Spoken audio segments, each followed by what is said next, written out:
ရောက်ရှင်နေစားတွေဝေးဆွဲတော့ပန်းလန်းနဲ့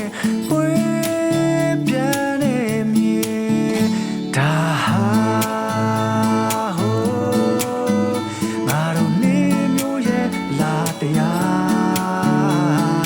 တို့ညောက်တူဆိုင်ငယ်လေးစီပျော်ရွှင်ငယ်သောမတရားများပန်းမျိုးတော်ရဲ့ပန်းရနံတွေနဲ့ဘယ်တော့မှမယုံနိုင်တဲ့တောင်ပေါ်မျိုးလေး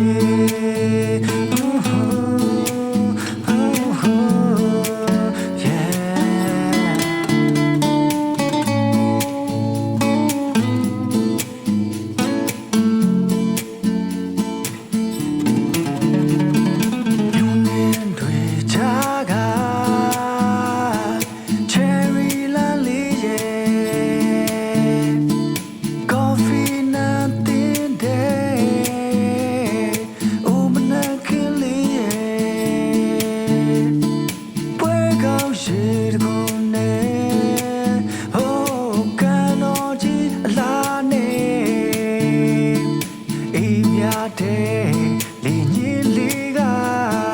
ဒီရင်ကိုအေးစီတယ်